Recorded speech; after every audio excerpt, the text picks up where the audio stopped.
S, ನಮ್ಮ ನಡುವೆ ಸುಳ್ಯದಿಂದ ಸಾಮಾಜಿಕ ಕಾರ್ಯಕರ್ತರಾಗಿರುವಂತ ಅಶೋಕ್ ಎಡಮಲೆ ಅವರು ನೇರ ಸಂಪರ್ಕದಲ್ಲಿದ್ದಾರೆ. ನಮಸ್ಕಾರ ಅಶೋಕ್ ಎಡಮಲೆ ಅವರೇ. ನಮಸ್ಕಾರ ತನ್ನವರೇ. ಎಸ್, ಈಗ ಫೋಟೋ ವಿಡಿಯೋ ಸರ್ಕಾರಿ ಕಚೇರಿಗಳಲ್ಲಿ ಮಾಡಬೇಡಿ ಅಂತ ಬೆಳಿಗ್ಗೆ ಆದೇಶ ಮಾಡಿದ್ರು, ರಾತ್ರಿ ನಿಮ್ಮಂತವರೆಲ್ಲ ಪ್ರತಿಕ್ರಿಯೆ ನೋಡಿ ವಾಪಸ್ ಪಡ್ಕೊಂಡ್ರು. ಏನ್ ಹೇಳ್ತೀರಿ? ಇದು ಈ ದೇಶದಲ್ಲಿ ಇನ್ನೂ ಕೂಡ ಪ್ರಜಾಪ್ರಭುತ್ವ ಉಳಿದಿದೆ, ಮತ್ತೆ ಜನರ ವಾಯ್ಸಿಗೆ, ಜನರ ಧ್ವನಿಗೆ ಬೆಲೆ ಇದೆ ಅಂತ ಹೇಳುವುದನ್ನ ಸಾಬೀತು ಮಾಡಿದೆ. ಖಂಡಿತ. ಮುಖ್ಯವಾಗಿ ಸಾಮಾಜಿಕ ಜಾಲತಾಣದ ಬಗ್ಗೆ ನಾವು ಒಂದು ನೆಗೆಟಿವ್ ಪಬ್ಲಿಸಿಟಿ ಕೂಡ ಮಾಡ್ತೇವೆ, ಆದ್ರೆ ಇದು ಇದರ ಪಾಸಿಟಿವ್ ಇಂಪ್ಯಾಕ್ಟ್ ಖಂಡಿತ. ಸೊ ಆದ್ರಿಂದ ಈ ಒಂದು ಸರ್ಕಾರ ಭ್ರಷ್ಟಾಚಾರದಲ್ಲಿ ಮುಳುಗಿದೆ ಅಂತ ಹೇಳುವಂತದ್ದು ಈಗ ಮಾಧ್ಯಮದಲ್ಲಿ ನಾವು ಅಲ್ಲಲ್ಲಿ 40% 50% ಅಂತ ಆಗಾಗ್ಗೆ ಬರ್ತಾ ಇದೆ. ಎಲ್ಲಿವರೆಗೆ ಅಂತ ಹೇಳಿದ್ರೆ, ಮೊನ್ನೆ ಕೋರ್ಟ್ ಕೂಡ ಇದೊಂದು PSI ಹಗರಣದಲ್ಲಿ ಸರ್ಕಾರಿ ಭಯೋತ್ಪಾದನೆ ಅಥವಾ ಭಯೋತ್ಪಾದನೆಗೆ ಹೋಲಿಸಬಹುದು ಅಂತ ಹೇಳುವ ಮಟ್ಟಕ್ಕೆ ಭ್ರಷ್ಟಾಚಾರದ ಬಗ್ಗೆ ಇವತ್ತು ಕೋರ್ಟ್ ಹೇಳುವ ಪರಿಸ್ಥಿತಿ ಬಂದಿದೆ. ಹೌದು, ಸ್ವತಃ ನ್ಯಾಯಾಧೀಶರೇ ಹೇಳುವಂತದ್ದು. ಅದು ಕೂಡ ಬಹುಶಃ ನ್ಯಾಯಾಧೀಶರ ಕೆಲವು ಟಿಪ್ಪಣಿಗಳು ಇವತ್ತು ನಮಗೆ ಲೈವ್ ಪ್ರೋಗ್ರಾಮ್ ಅಲ್ಲಿ ಬಂದಿರುವಂತದ್ದು ಬಹಳ ಸ್ಪಷ್ಟವಾಗಿ ತೋರಿಸ್ತದೆ. ಬಹುಶಃ ಎಲ್ಲವನ್ನೂ ಲೈವ್ ತೋರಿಸುವಂತದ್ದು. ನಾನು ಇನ್ನೂ ಒಂದು ಹೆಜ್ಜೆ ಮುಂದಕ್ಕೆ ಹೋಗಿ ಸರ್ಕಾರಿ ಇಲಾಖೆಗಳ ಎಲ್ಲ ವಿಷಯಗಳು ಕೂಡ ಜನರಿಗೆ ಇವತ್ತು ನಾವು ನೇರ ಲೈವ್ CCTVಯನ್ನು ಹಾಕೋದು ಮಾತ್ರ ಅಲ್ಲ, ಅದು ಲೈವ್ ದೊರೆಯಬೇಕು. ಇನ್ನೂ ಮುಂದಕ್ಕೆ ಹೋದಾಗ ಇವತ್ತು ನಮಗೆ ಇವತ್ತಿನ ಈ ಆದೇಶದಿಂದ ಏನು ನಮಗೆ ಗೊತ್ತಾಗ್ತದೆ ಅಂತ ಹೇಳಿದ್ರೆ, ಇವತ್ತು ಪ್ರತಿಯೊಬ್ಬರು ಕೂಡ ಅವರ ಮೊಬೈಲ್ ಅನ್ನ ಹಿಡ್ಕೊಂಡು ಹೋಗಿ ಇನ್ನೂ ಅಧಿಕೃತವಾಗಿ ರೆಕಾರ್ಡ್ ಮಾಡ್ಲಿಕ್ಕೆ ನಮಗೊಂದು ಗ್ರೀನ್ ಸಿಗ್ನಲ್ ಅಂತ ನಾವು ಇದನ್ನ ತಗೊಳ್ಬೇಕು.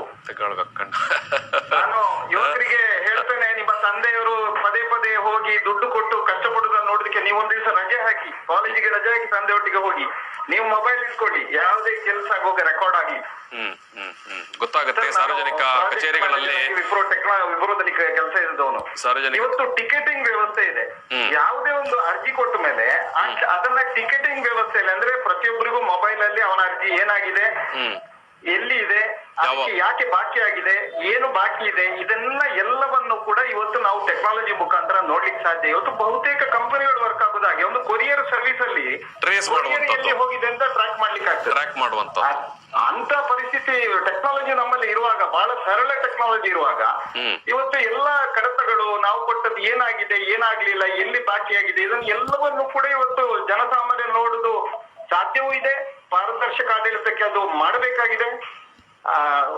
ಈ ಒಂದು ಪ್ರಕರಣ ಏನಿದೆ ಅದರಲ್ಲಿ ನೀವು ಅರ್ಜಿಯ ಬಗ್ಗೆ ಸಾಮಾಜಿಕ ಜಾಲತಾಣದಲ್ಲಿ ಇನ್ನೊಂದು ವಿಚಾರ ಇದೆ. ಎಲ್ಲ ಅದರಲ್ಲಿರುವ ತಪ್ಪುಗಳು ಏನು ಇವರು ಆದೇಶ ಹಿಂಪಡೆದಿದ್ದಾರೆ, ಅದರಲ್ಲಿರುವ ತಪ್ಪುಗಳನ್ನು ಗಮನಿಸಿದ್ರೆ ಕನ್ನಡದ ಹತ್ಯೆಯನ್ನ ಸರ್ಕಾರವೇ ಮಾಡುವಂತದ್ದು, ಒಬ್ಬ ಅಧೀನ ಕಾರ್ಯದರ್ಶಿ ಮಟ್ಟಕ್ಕೆ ಸುಧಾರಣೆಯನ್ನ ತರಬೇಕಾಗಿರುವವರ ಸುತ್ತೋಲೆ ಏನಿದೆ ಆದೇಶ ಹಿಂಬಡ್ದದ್ದು, ಯಾವುದೋ ಒಬ್ಬ ದಳ್ಳಾಳಿ ಸೆಕ್ಯೂರಿಟಿಯಲ್ಲಿಯೋ ರಾತ್ರಿ ಯಾರೋ ಒಬ್ಬ ಆಫೀಸ್ ಅಥವಾ ಗುತ್ತಿಗೆ ಇವರೆಲ್ಲ ದಳ್ಳಾಳಿಗಳಿದ್ದಾರಲ್ಲ ಅವರಲ್ಲಿ ಟೈಪ್ ಮಾಡಿಸಿ ಅದನ್ನ ಪ್ರಕಟ ಮಾಡಿದಾಗಿದೆ. ಎಲ್ಲಿ ತನಕ ಅಂತ ಹೇಳಿದ್ರೆ ಕರ್ನಾಟಕ ಅನ್ನುವುದನ್ನು ಕೂಡ ತಪ್ಪಾಗಿ ಬರೆದಿದ್ದಾರೆ. ರಾಜ್ಯಪಾಲರ ಹೆಸರನ್ನೇ ಹೇಳ್ತಾರೆ ಇವರು. ಒಂದು ರಾಜ್ಯದ ಆದೇಶ, ಹಿಂಪಡೆಯುವ ಆದೇಶ ಈ ಮಟ್ಟದಲ್ಲಿ 1-2 ತಪ್ಪಲ್ಲ, ಎಲ್ಲವನ್ನೂ ತಪ್ಪು ಬರೆಯುವಂತದ್ದು. ಖಂಡಿತವಾಗಿ ಇದನ್ನ ಟೈಪ್ ಮಾಡಿದವರು ಖಂಡಿತ ಯಾರೋ ಸರ್ಕಾರಿ ಉದ್ಯೋಗ ಎಲ್ಲ ಇದು, ಯಾರೋ ಒಬ್ಬ ದಳ್ಳಾಳಿಯಲ್ಲಿ ಅಲ್ಲೆಲ್ಲ ಏನೋ ಇವರ ಪೀಸ್ ವರ್ಕ್ ಮಾಡ್ತಾರಲ್ಲ, ಕೇಸ್ ವರ್ಕ್ಗಳು, ಅಂತವರಲ್ಲಿ ಆದೇಶ ಹೊರಡಿಸಿದ್ದೆ ಅವರೇ ಏನಂತ, ಅದಕ್ಕೂ ಭ್ರಷ್ಟಾಚಾರ ಆಗಿದೆ ಏನಂತ ಒಂದು ಸಂಶಯ ಇದೆ. ಹಣ ಕೊಟ್ಟು ಈ ಆದೇಶವನ್ನು ಹೊರಡಿಸಲಾಗಿದೆ. ಈಗ ಜನರ ಆಕ್ರೋಶಕ್ಕೆ ಈ ರೀತಿಯ ಒಂದು ರಾತ್ರೋರಾತ್ರಿ ಯಾರೋ ಮಾಡಿ ಅದನ್ನ ಸಾರ್ವಜನಿಕಗೊಳಿಸಿದ ಹಾಗೆ ಕಾಣ್ತಾ ಇದೆ. 5 ಸಾಲಿನ ನಾಚಿಕೆಗೇಡಿನ ವಿಚಾರ. ಅಶೋಕ್ ಎಡಮಲೆ ಅವರೇ, 5 ಸಾಲಿನ ಆದೇಶ ಅಂದ್ರೆ ನಾವು ಏನು ಫೋಟೋ ವಿಡಿಯೋವನ್ನು ನಿರ್ಬಂಧ ಮಾಡಿದಂತ ಆದೇಶವನ್ನು ವಾಪಸ್ ಪಡ್ಕೊಳ್ತಾ ಇದ್ದೇವೆ ಅಂತ ಹೇಳಿ 5 ಸಾಲಿನ ಒಂದು ಆದೇಶ, ಅದರಲ್ಲಿ 9 ತಪ್ಪುಗಳಿದ್ದಾವೆ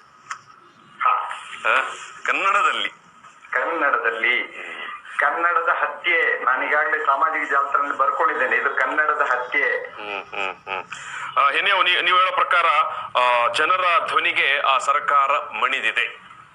ಜನರ ಧ್ವನಿಗೆ ಮಣಿದಿದೆ, ಮತ್ತೆ ಜನ ಧ್ವನಿ ಎತ್ತಬೇಕು, ಸುಮ್ಮನೆ ಕೂತ್ಕೊಳ್ಳೋದಲ್ಲ. ಎಲ್ಲ ಸರ್ಕಾರಿ ವಿಚಾರಗಳಲ್ಲಿ ಅದು ನಮ್ಮ ಕರ್ತವ್ಯ ಕೂಡ. ಕೇವಲ ನಾವು ಹಕ್ಕುಗಳನ್ನ ನಮಗೆ ಅದು ಕೊಡ್ಲಿಲ್ಲ, ಇದು ಕೊಡ್ಲಿಲ್ಲ, ರಸ್ತೆ ಆಗ್ಲಿಲ್ಲ ಅಂತ ಹೇಳೋದ್ರ ಜೊತೆಗೆ ನಮ್ಮ ಕರ್ತವ್ಯ ಕೂಡ ಇದೆ. ಸರ್ಕಾರದ ತಪ್ಪು ಆದೇಶಗಳನ್ನ ವಿಮರ್ಶೆ ಮಾಡುವಂತದ್ದು, ಅದರ ಬಗ್ಗೆ ಧ್ವನಿ ಎಂತದ್ದು ನಮ್ಮ ಕರ್ತವ್ಯ ಅಂತ ಹೇಳೋದನ್ನ ನಾವು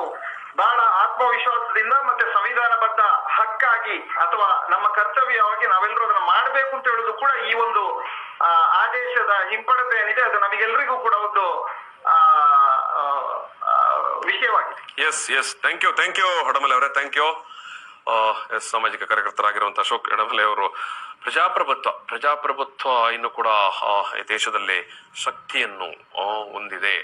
ಅಂದ್ರೆ ಜನರ ಧ್ವನಿ ಒಂದು ಪೀಕ್ಗೆ ಬಂದಾಗ ಅಥವಾ ಜನರೆಲ್ಲರೂ ಒಟ್ಟಾಗಿ ಒಂದೇ ಸಾಲಿನಲ್ಲಿ ನಿಂತು ಧ್ವನಿ ಎತ್ತಿದರೆ ಸರ್ಕಾರ ತಲೆಬಾಗಬೇಕಾಗುತ್ತೆ. ಬೆಳಿಗ್ಗೆ ಆದೇಶ ಹೊರಡಿಸಿದರೆ ರಾತ್ರೋರಾತ್ರಿ ಆದೇಶವನ್ನು ವಾಪಸ್ ಪಡೆಯುವಂತ ಸ್ಥಿತಿ ನಡೆಯಿತು, ನಿನ್ನೆ ಎದುರಾಯಿತು. ಅದು ಅಷ್ಟರ ಮಟ್ಟಿಗೆ, ಯಾಕಂತೇಳಿದ್ರೆ ನಾವು ಸಾಮಾಜಿಕ ಜಾಲತಾಣವನ್ನು ಅನೇಕ ಸಂದರ್ಭದಲ್ಲಿ ಅವ್ರು ಹೇಳಿದಾಗೆ ನೆಗೆಟಿವ್ ಆಗಿ ತಗೊಳ್ತಾ ಇದ್ದೆವು. ಆದ್ರೆ ಆ ಒಂದು